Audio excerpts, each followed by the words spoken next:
जी हां, एक तरफ सीजेपी के अभिजीत दीपके ने सीधे तौर पर चेतावनी दे दी है कि अगर सरकार ने अपनी बातें नहीं मानी और जो समझौता हुआ था उसको अमल में लाने की कोशिश नहीं की गई तो एक बार फिर बड़ा आंदोलन होगा। दूसरी तरफ संसद में चर्चा जारी है, लेकिन जमकर हंगामा भी हो रहा है। अलग अलग मुद्दों को लेकर आपके साथ मैं हूं समीर अब्बास, मेरे साथ रवि मिश्रा भी मौजूद हैं। नए पेपर लीक बिल पर आज लोकसभा में दूसरे दिन भी चर्चा होगी। राहुल गांधी दोपहर 12:30 बजे लोकसभा में बोलेंगे। जी हां, 12:30 बजे का वक्त नेता प्रतिपक्ष के लिए तय किया गया है। सरकार की पूरी कोशिश है कि आज लोकसभा से बिल पास हो जाए और राज्यसभा में इसे पेश कर दिया जाए। एक तरफ सरकार और विपक्ष के बीच संसद में गतिरोध है तो सड़क पर भी संग्राम की आशंका है, क्योंकि प्रदर्शनकारी छात्रों पर दर्ज एफआईआर को लेकर तकरार जारी है। और सीजेपी का दावा है कि सरकार ने आश्वासन दिया था कि सभी छात्रों पर से एफआईआर हटा ली जाएगी, लेकिन दिल्ली में अभी तक ऐसा नहीं हुआ। सुप्रीम कोर्ट ने भी आपराधिक पृष्ठभूमि वाले प्रदर्शनकारियों पर दर्ज एफआईआर की जांच को कहा, जिसके बाद सीजेपी में नाराजगी है और पार्टी ने एक बार फिर शांतिपूर्ण राष्ट्रव्यापी आंदोलन की चेतावनी दी है। जी और शुरुआत अहम खबर के साथ कर रहे हैं। सुप्रीम कोर्ट के अंतरिम आदेश पर सीजेपी का बयान आया है। सुप्रीम कोर्ट ने क्या कहा? सुप्रीम कोर्ट ने कहा कि जिन पर पहले से एफआईआर है उन्हें मत छोड़िए। सरकार आदेश का इस्तेमाल छात्रों के खिलाफ करेगी, ये आशंका सीजेपी की तरफ से, कॉकरोच जनता पार्टी की तरफ से जताई जा रही है। प्रदर्शनकारियों के खिलाफ एफआईआर जारी रख सकती है सरकार। सीजेपी ने कोर्ट के अंतरिम आदेश का हवाला दिया है। सीजेपी ने पूरे देश में प्रदर्शन की चेतावनी भी दे दी है। सुनिए सीजेपी प्रवक्ता सौरभ दास क्या कह रहे हैं। सुप्रीम कोर्ट बोल रही है कि जिनके ऊपर एफआईआर्स है पहले से उनको मत छोड़िए, तो वो हमें मंजूर नहीं है। हमारा जो डिमांड है वो क्लियर है एंड उसी के हिसाब से होना चाहिए, क्योंकि उसी चीज पे एग्रीमेंट भी हुई थी। और आइए अब आपको बताते हैं कि सुप्रीम कोर्ट के अंतरिम आदेश में क्या क्या है। तो देखिए, सुप्रीम कोर्ट का अंतरिम आदेश और उसमें क्या बातें कही गई हैं आपके सामने वो सारी जानकारी। शांतिपूर्ण प्रदर्शन करने वाले छात्रों पर कोई कड़ी कार्रवाई नहीं होगी। आपराधिक रिकॉर्ड न रखने वाले नाबालिगों को रिहा किया जाएगा, यह भी सुप्रीम कोर्ट ने अपने निर्देश में कहा है। आपराधिक बैकग्राउंड वाले प्रदर्शनकारियों को राहत नहीं मिलेगी। अंतिम निर्णय आने तक जांच कानूनी प्रक्रिया के तहत जारी रह सकती है। और देखिए, एफआईआर को लेकर अब तकरार भी शुरू हो गई है। फिर प्रदर्शन का ऐलान तक कर दिया गया है। सीजेपी की तरफ से एक तरह से चेतावनी दी जा रही है। सीजेपी ने क्या कहा? कोर्ट के आदेश के बाद सभी राज्यों में दर्ज एफआईआर की जांच आगे बढ़ेगी। आदेश भारत सरकार के 25 जुलाई वाले आश्वासन के बिल्कुल उलट है। सरकार ने कहा था एफआईआर वापस होंगी, प्रदर्शनकारियों को टारगेट किया जा सकता है। इस कदम के जरिए यह आशंका जताई गई है सीजेपी की तरफ से। सरकार के आश्वासन के बाद सीजेपी ने राष्ट्रव्यापी प्रदर्शन वापस लिया था। आश्वासन को कानूनी गतिविधियों के जरिए कमजोर और अर्थहीन बनाया जा रहा है, यह कहना है सीजेपी का। बिहार और असम जैसे बाकी सरकारें भी छात्रों के खिलाफ एक्शन रोकें। सरकार फौरन पक्के वादों की शर्तों को सुप्रीम कोर्ट के सामने रखे ताकि युवाओं से किए गए वादों की पूरी पारदर्शिता बनी रहे। सीजेपी ने चेतावनी भी दी कि अगर ऐसा नहीं हुआ तो सीजेपी फिर से पूरे देश में विरोध प्रदर्शन करेगी। तो कुल मिलाकर ये स्थितियां नजर आ रही हैं। आनंद प्रकाश पांडे हमारे संवाददाता इस वक्त विजय चौक से हमारे साथ लाइव हैं। कुमार विक्रांत भी आपको थोड़ी देर में स्क्रीन पर नजर आएंगे।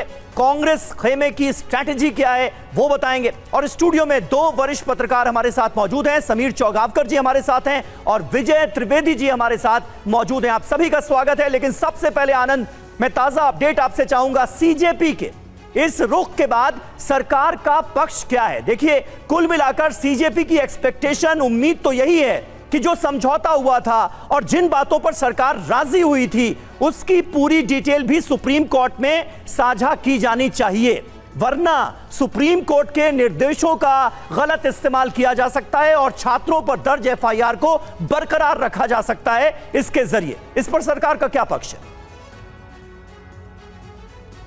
जी देखिए, सरकार के लोग हैं, उनका कहना है कि जो सुप्रीम कोर्ट ने कहा है उस पर गौर करने की ज़रूरत है, क्योंकि अगर कोई पहले से हिस्ट्री शीटर है, कोई पहले से किसी का आपराधिक रिकॉर्ड है, तो उसके ऊपर अगर एफआईआर वापस लेना है तो उसके पुराने रिकॉर्ड को देख कर ही लिया जाएगा। तो ऐसे में आप किसी सजा याफ्ता को या किसी क्रिमिनल को, किसी हिस्ट्री शीटर के ऊपर आप ये कैसे कह सकते हो कि उसके खिलाफ जो एफआईआर किया उसको वापस लिया जाए। और ये बात जो है, इस बात को और पुख्ता करता है जो सरकार बार बार, और सरकार के जो सूत्र बार बार कह रहे थे कि जंतर मंतर पे सिर्फ छात्र नहीं, सिर्फ युवा नहीं, बल्कि कुछ क्रिमिनल एलिमेंट्स भी इकट्ठे हो गए थे जिनसे डर था ताकि कानून व्यवस्था न बिगड़े, जिसके बाद सरकार को, पुलिस को लाठीचार्ज करना पड़ा। अब ऐसे में अगर ऐसे लोग जंतर मंतर पे इकट्ठे हुए थे जो पहले से इनका आपराधिक रिकॉर्ड था, जिनके खिलाफ एफआईआर थी, तो ये तो इस बात को और पुख्ता करती है कि जो सरकार का जो अंदेशा था, जो एजेंसीज का अंदेशा था कि जंतर मंतर पे छात्र और युवा नहीं बल्कि क्रिमिनल्स भी इकट्ठे हो गए और जो मौके की तलाश में है ताकि देश का माहौल बिगड़े, दिल्ली का माहौल बिगड़े, कानून व्यवस्था खराब हो। तो ऐसे में अगर कोई सरकार कहना है कि ये पुलिस और सुप्रीम कोर्ट के बीच में फिलहाल ये मामला है, और ऐसे में अगर आज कोई जब लोकसभा के अंदर जब बहस शुरू होगी तो जाहिर तौर पे राहुल गांधी और कुछ और जो विपक्षी नेताओं को जब बोलने का मौका मिलेगा वो इस बात को उठाएंगे। सरकार की तरफ से इस पर जवाब दिया जा सकता है और ये भी बताया जा रहा है कि अगर जरूरत पड़ी तो कोई वरिष्ठ मंत्री या गृह मंत्री उसमें इंटरवीन कर सकते हैं, लेकिन अभी ये कंफर्म नहीं है। जैसी सिचुएशन होगी उसके हिसाब से इस पर सरकार की तरफ जवाब दिया जाएगा। और अगर वैसी सिचुएशन नहीं आती है तो जो डॉक्टर जितेंद्र सिंह जब अपना रिप्लाई देंगे इस बिल पर लगभग 2-2:30 बजे के आसपास, तो उसमें इस बात को और वो क्लियरफाई कर सकते हैं। इस पर सरकार का पक्ष जो है आधिकारिक तौर पे बता सकते हैं। इंतजार रहेगा कि सरकार की तरफ से क्या पक्ष रखा जाता है, क्या इस पर सरकार की तरफ से बयान आता है। और देखिए, दिल्ली में अब तक एफआईआर रद्द नहीं, ये दावा सामने आया है। बड़ी बात है क्या है इसको लेकर 4 राज्यों में प्रदर्शनकारियों पर एफआईआर वापस ली गई है और उससे जुड़ी खबरें और उससे जुड़े डॉक्यूमेंट्स भी पब्लिक डोमेन में हैं। दिल्ली में 20 एफआईआर दर्ज है, 13 पुलिस ने दर्ज कराई हैं। दिल्ली में एफआईआर वापस लेने की प्रक्रिया की बात करें तो दिल्ली पुलिस गृह मंत्रालय के अधीन है। दिल्ली सरकार सीधे पुलिस को आदेश नहीं दे सकती है, केंद्रीय गृह मंत्रालय और एलजी की मंजूरी इसमें जरूरी है। दिल्ली पुलिस सीधे गृह मंत्रालय के अधीन काम करती है और दिल्ली की एफआईआर में हिंसा के भी कुछ मामले हैं। सुप्रीम कोर्ट ने भी क्रिमिनल रिकॉर्ड वालों की जांच न रोकने की बात कही है और सारी बहस अगर देखा जाए एफआईआर को लेकर यहीं से शुरू हुई है। समीर सर, पहला सवाल मेरा आप ही से है, जो बाकी के राज्य हैं वहां पर जिस तरीके का निर्णय लिया गया, दिल्ली को लेकर ये कंफ्यूजन अभी भी बरकरार है। क्या सरकार इस पर स्पष्टता से बात रखेगी? क्योंकि सीजेपी के नेता तो अभी से ही फिर से आंदोलन की चेतावनी देने लगे हैं। वाकई में आपको लगता है कि एफआईआर को लेकर मामला फंसा रहेगा, फंसा हुआ है, उलझा रह सकता है? देखिए, मुझे लगता है कि कॉकरोच जनता पार्टी छात्रों और जो छात्रों की आड़ में जो असामाजिकता था, जो अपराधी वृत्ति के लोग इस आंदोलन में शामिल हो गए थे, उसमें अलग नहीं कर रही है, दोनों को एक मानकर चल रही है। जबकि सरकार का और जो सुप्रीम कोर्ट का जो कल का जो बयान आया है उसके अंदर बहुत स्पष्ट है कि जिसके ऊपर पहले से एफआईआर दर्ज है, जो आपराधिक वृत्ति के लोग हैं, जो पहले किसी ना किसी हिंसा में शामिल रहे, जिनके ऊपर पहले से एफआईआर दर्ज है, वो अगर इस छात्र आंदोलन में शामिल हुए हैं तो उनके ऊपर पहले की एफआईआर दर्ज नहीं होगी। सरकार उस पर जांच कर सकती है, पुलिस उसकी जांच कर सकती है। तो मुझे लगता है ये बहुत स्पष्ट हो चुका है और छात्रों को भी ये समझना चाहिए, छात्र आंदोलन करने वाले अभिजीत दिपके को भी समझना चाहिए कि छात्रों पर सरकार ने बहुत स्पष्ट बोला है।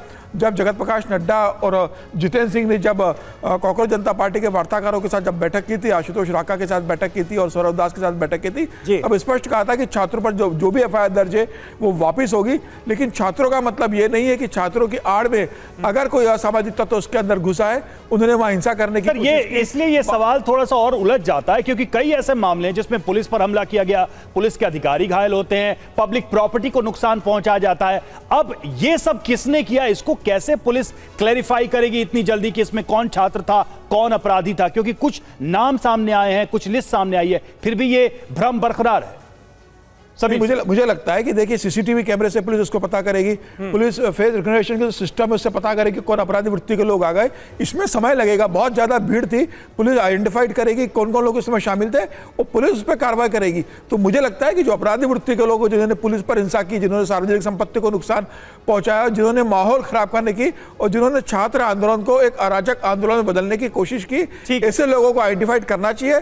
और मुझे लगता है कि इसका समर्थन तो छात्र नेताओं को भी करना चाहिए। छात्रों पर कोई कार्रवाई न हो, छात्र जो भी है उन पर कोई एफआईआर दर्ज न हो, ये सरकार भी कह चुकी है। विजय त्रिवेदी जी, सुप्रीम कोर्ट भी कह चुका है। लेकिन यहाँ पर सीजेपी की तरफ से जो कहा जा रहा है कि भाई सरकार अपने वादे से मुकरती नजर आ रही है, क्या आपको वैसा कुछ नजर आ रहा है? जो आपराधिक रिकॉर्ड के लोग अगर इसमें शामिल हुए हैं तो उनके ऊपर जो पुराने केसेस चल रहे थे वो तो चलते ही रहेंगे, फ्रेश केसेस रजिस्टर नहीं किए जाएंगे।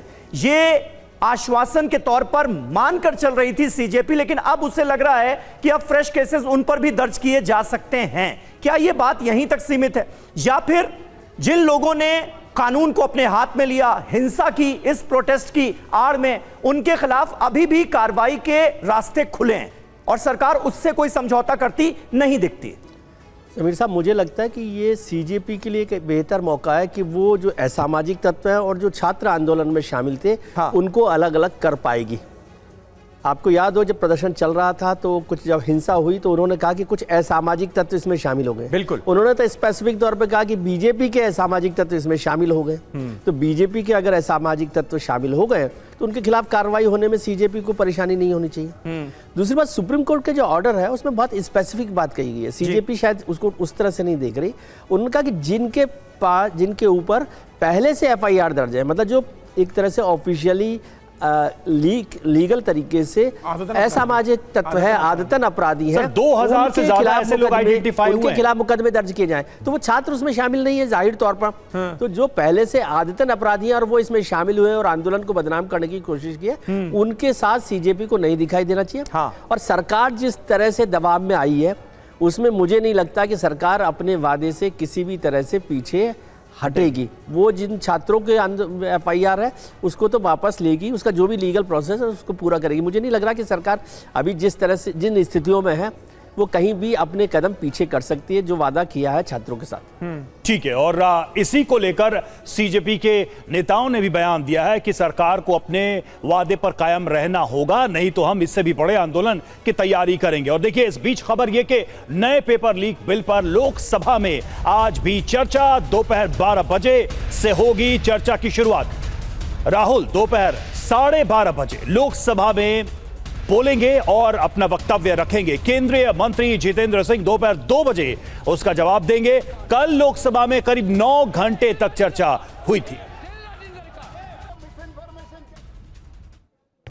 जी हां, 9 घंटे तक चर्चा हुई है कल लोकसभा में। रात 11 बजे तक चर्चा होती रही। पेपर लीक बिल पर चर्चा हो रही है। 10 अपडेट्स इससे जुड़ी आपको दे दें।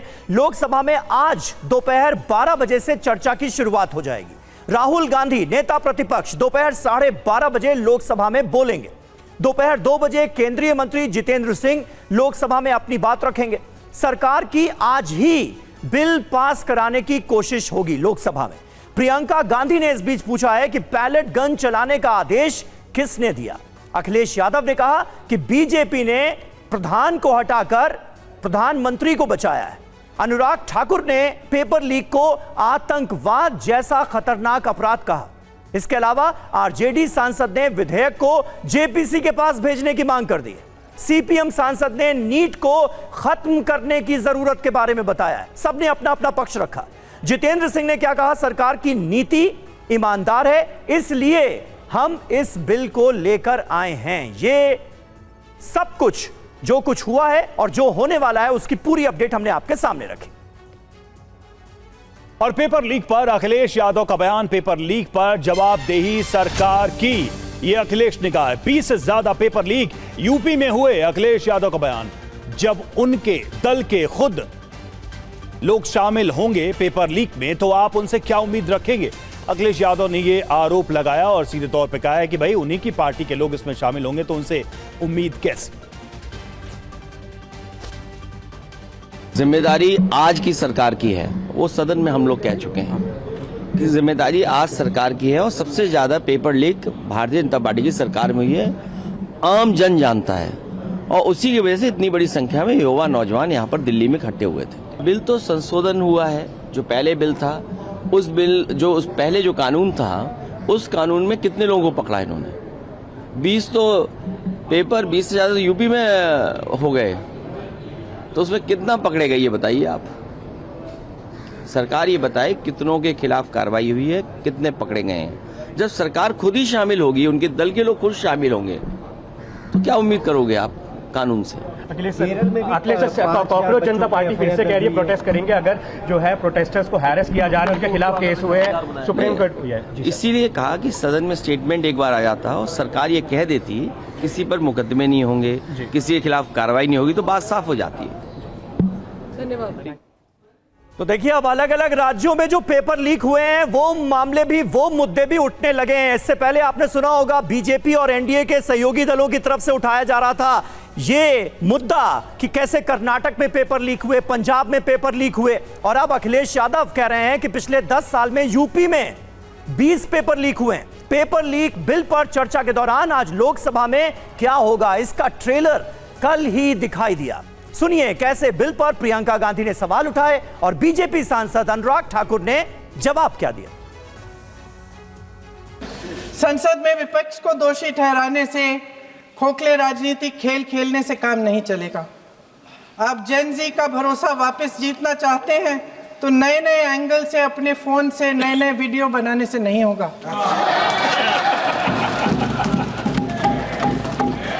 प्रधानमंत्री जी को कैमरे का एंगल नहीं, दिल का एंगल बदलना पड़ेगा।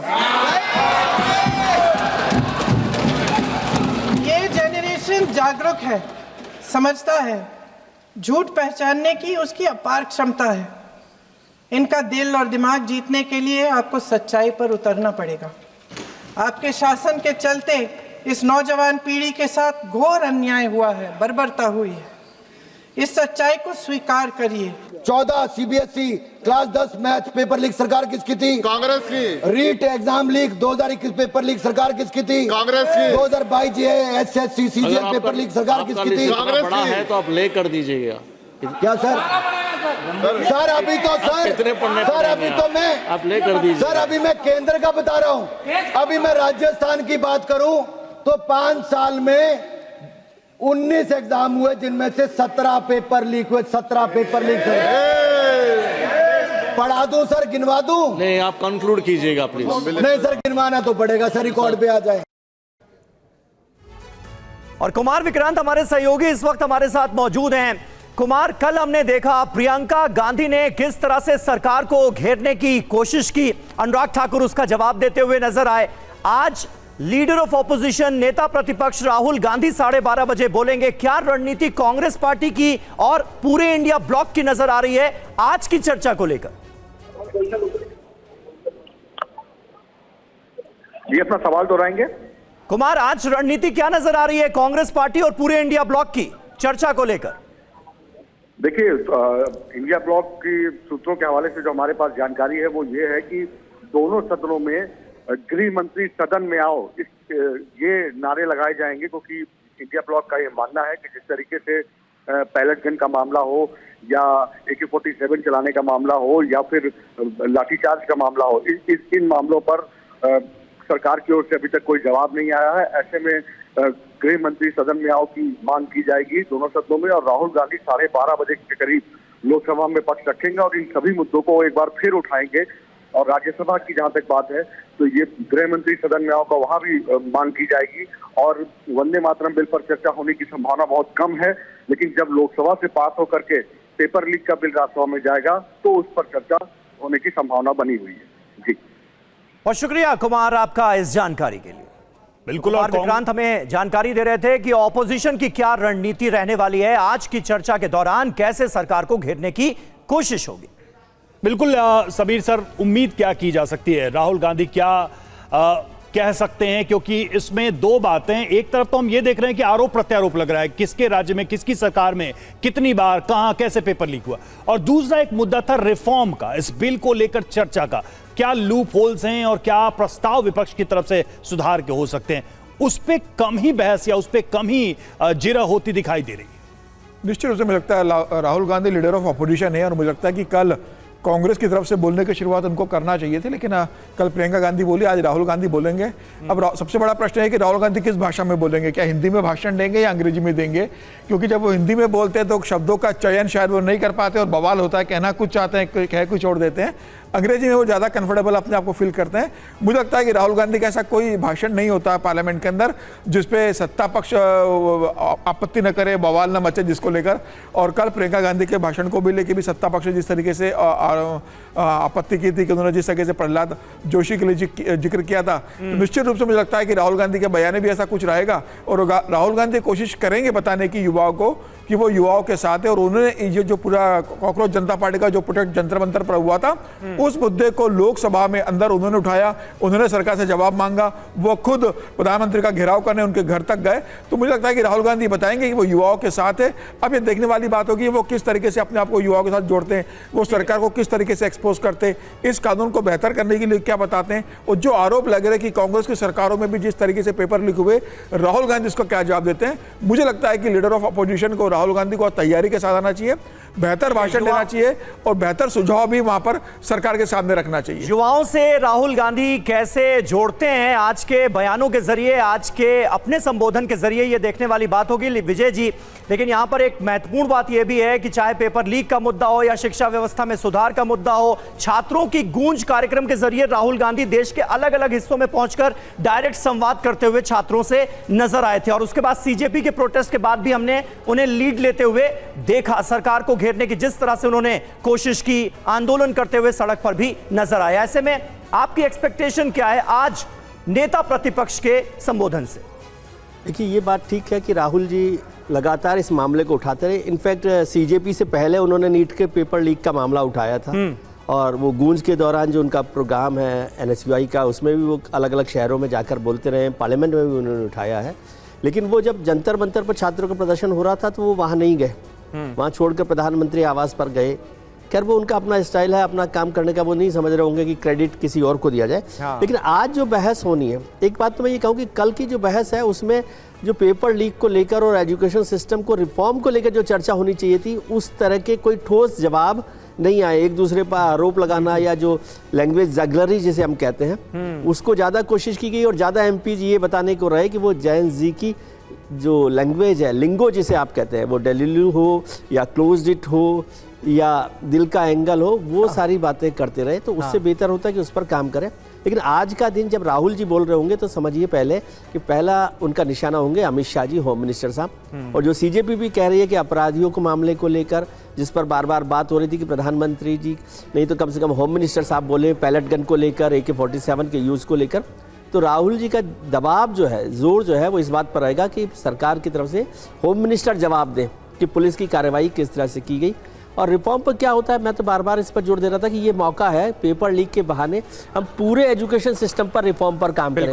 लेकिन बहस में तो अभी पेपर लीक पर भी चर्चा उस तरह से नहीं हुई है। और ये याद रखिए कि 2 साल के भीतर एक बिल को आपको संशोधन के लिए लाना पड़ा हो, इससे ही समझ में आता है कि संसद के अंदर उस पर कितनी गंभीरता से बहस हुई। बिल्कुल, बल्कि देश ये सुनना चाहेगा कि इस बिल में और क्या जोड़ा या घटाया जा सकता है जिससे जो एग्जामिनेशंस हैं, परीक्षाएं हैं, उनको और ज्यादा अच्छे तरीके से किया जा सके, लीक प्रूफ एक तरीके से किया जा सके। और देखिए, पेपर लीक पर इस वक्त की बड़ी खबर है, अमित शाह ने बीती रात की 2 अहम मीटिंग्स, स्वास्थ्य मंत्री जेपी नड्डा के साथ बैठक की। पेपर लीक बिल को लेकर हुई चर्चा, गृह सचिव और आईबी चीफ के साथ 40 मिनट तक ये बैठक की गई। आनंद पांडे हमारे साथ, हमारे संवाददाता जुड़े हुए। आनंद, बैठक का एजेंडा क्या रहा, क्या जानकारी निकलकर सामने आ रही है? एक नहीं, 2 बैठकें रात में हुई गृह मंत्री की।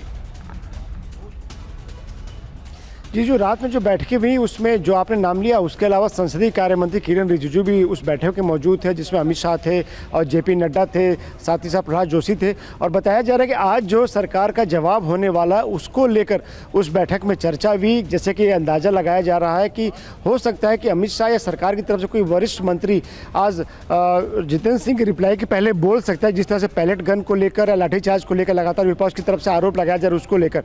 तो ये थोड़ी देर में तय होगा। लेकिन इतना जरूर है कि सरकार सरकार के जवाब में क्या क्या पॉइंट्स रहे, ताकि सब बातें समग्रता से आ जाए। उन बातों को लेकर चर्चा हुई। इसके अलावा जो आपने आईबी चीफ की बात की, होम सेक्रेटरी की बात की, उसके बाद इनसे मुलाकात हुई अमित शाह की। जाहिर तौर पर यह माना जा रहा है कि अमित शाह ने भी उनसे पूछा होगा कि आखिर जो पैलेट गन को लेकर या लाठीचार्ज को लेकर जो आरोप लगाया जा रहा है उसको लेकर उनका वर्जन क्या है, उनसे कुछ इनपुट लिए होंगे। तो ऐसे में जब आज सरकार का जवाब आज होता है, अगर अमित शाह इंटरव्यू नहीं करते, अगर डॉक्टर जितेंद्र सिंह का ही रिप्लाई होता है, तो उसमें हो सकता है कि तमाम बातों का जिक्र होगा रिप्लाई के तौर पे, ताकि उस जवाब के बाद से जो लोगों के मन में शंकाएं न रहे, छात्रों के मन में शंकाएं न रहे, युवाओं के मन में शंकाएं न रहे, और विपक्ष फिर इस बात को और आगे न बढ़ा सके, वो पैलेट गन का मामला हो या लाठीचार्ज का मामला हो। ठीक बात है, क्योंकि लगातार ऑपोजिशन की तरफ से इन मुद्दों को उठाया जा रहा है। ऐसे में सरकार की अपनी तैयारी क्या है इन्हें लेकर, और क्या सरकार वाकई जवाब देगी विपक्ष के इन तमाम आरोपों का संसद के भीतर, यह देखने वाली बात आज होगी। और इस बीच देखिए, महाराष्ट्र में प्रदर्शनकारी छात्रों को बड़ी राहत दी गई है। सरकार ने केस वापस लेने के आदेश दे दिए हैं। मुंबई, पुणे और नागपुर में जोरदार प्रदर्शन हुए थे। सीजेपी के समर्थन में प्रोटेस्टर्स, छात्र सड़कों पर उतरे थे और प्रदर्शन किया था। अब मुंबई, पुणे और नागपुर में ये तमाम केसेस वापस लेने के आदेश दे दिए हैं सरकार। और बंगाल में नीट प्रदर्शनकारी छात्रों को राहत, प्रदर्शन करने वाले छात्रों पर नहीं होगी कार्रवाई। गिरफ्तार 18 प्रदर्शनकारी छात्रों को जमानत मिली।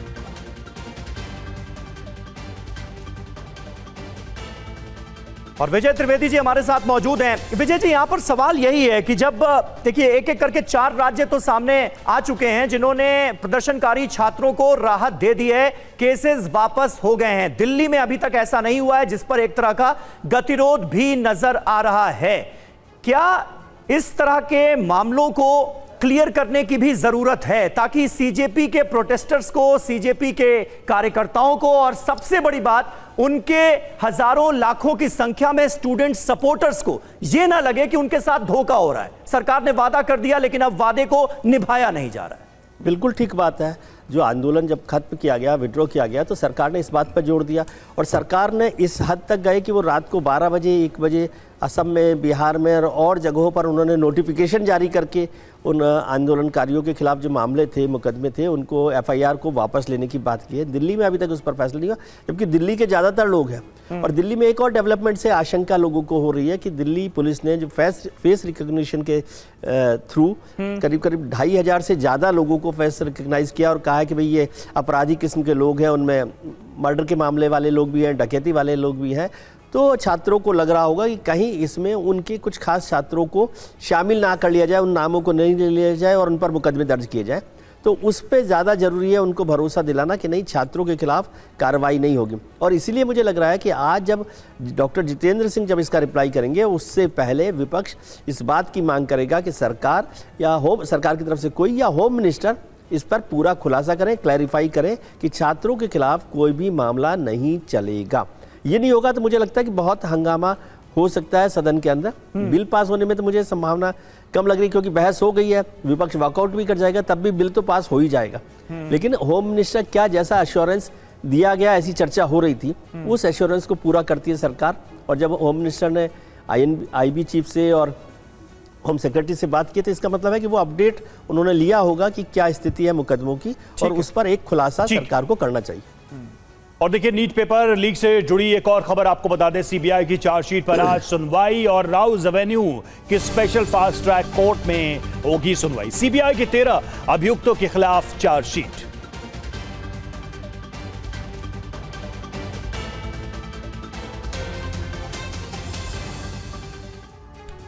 तो लगातार पल पल की अपडेट से आपको वाकिफ कराते रहेंगे। आज संसद के भीतर एक और बहुत इंपॉर्टेंट दिन है। देखना होगा कि लोकसभा से इस बिल को पास कराने में कामयाब हो पाती है सरकार या नहीं। उम्मीद तो है कि आज बिल लोकसभा से पास हो जाएगा और इसे राज्यसभा में पेश करने की तैयारी भी सरकार की नजर आ रही है। सरकार का रुख हमारे सामने है, विपक्ष का क्या रुख होता है ये देखने वाली बात होगी।